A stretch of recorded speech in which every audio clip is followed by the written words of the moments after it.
Welcome to the Healing for Male Survivors podcast. This is a podcast for male survivors of sexual abuse and assault, whether as a child or as an adult. Know that you are not alone and the abuse was not your fault. My name is Mike Chapman. I'm a certified recovery life coach and also a survivor. Let's find hope and healing together. Easter Saturday, 5 years ago. Back in 2019, I started looking into my history of being sexually abused, reopening that door to find a deeper level of healing. I started journaling about my experiences. This is something that I journaled about in 2019. April 20th, 2019, Easter Saturday. Let me tell you about tonight. We have 4 Easter services, 2 on Saturday night, and 2 on Sunday morning. So we have enough room for everyone. We do the same thing at Christmas. I was there by myself for the first service. My wife was not feeling well and stayed home. I volunteer in kids' church most weeks. About a month ago, a little boy was new, and I introduced myself to him, and we got to talking. Cute little boy. Ever since then, he treats me like his buddy. Always comes up to me and says hi with a great big smile. Today's service was special. Since it's Easter, they have the kids come in with the adults for worship. So the little boy was there. It was also a baptism service, and the boy's father was getting baptized. He gave me his smile like always. During the baptism, the pastor introduced the boy's father, mentioning his wife and his son, who is 3. I then realized the boy is only 3 years old. 3 years old. The same age I was when my father sexually abused me.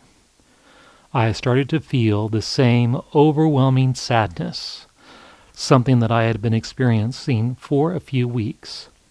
Seeing this boy, because he looked a lot like me at that age, seeing how tiny he was and what a horrible thing it would be for someone my size now to do something so horrific to a little boy that size.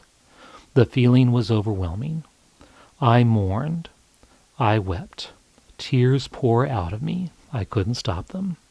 However, I could feel the presence of Jesus. It was as if he was sitting there right next to me in the empty seat next to where I was sitting.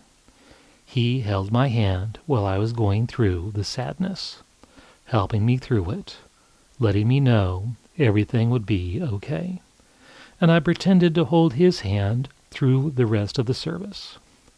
At the end of our service, we always have altar calls, and we have a pastor on one side and a deacon on the other, who are there for prayers if anyone needs it. I was able to go up to the deacon and ask for prayer. I told him, just pray. So he did. Just a blanket prayer. Well, I enveloped him, wrapping my arms around his neck and shoulders, starting to sob deep, deep tears from the bottom of my soul. Lasted at least 5 minutes. I almost felt sorry for the deacon. He is rather short, and I'm rather tall and large, but he did well. Though through my tears, I could feel him almost collapsing from my large size, so I would hold him and up and support him while he was supporting me. I did not need to explain, but he knew I was in pain. I was eventually able to compose myself and take communion and get back to my seat. And Jesus was with me the entire time. This is an important step in my healing journey, letting myself grieve. Grieve the loss of innocence, grieve the horrible thing that happened to the small little boy that was little Mike, accepting the fact that it was indeed horrible. Part of your own healing journey is letting yourself feel your feelings. There's probably a story behind those emotions that you try to stuff down. Let them out. Cry. yell, do whatever you need to do to get those feelings out in healthy ways. And remember, you are not alone. The abuse was not your fault. Hope you enjoyed this special message for Easter. Have a blessed Easter holiday, and we'll see you next time. If you would like to learn more about my coaching with Polar Live Consulting, where I provide one-on-one coaching and group coaching, both with a focus on healing for male survivors, reach out to me at polarliveconsulting.com. That is Polar spelled Polar. I would love to hear from you. I want to hear your story. If you would like your story featured on this podcast, contact me via my website.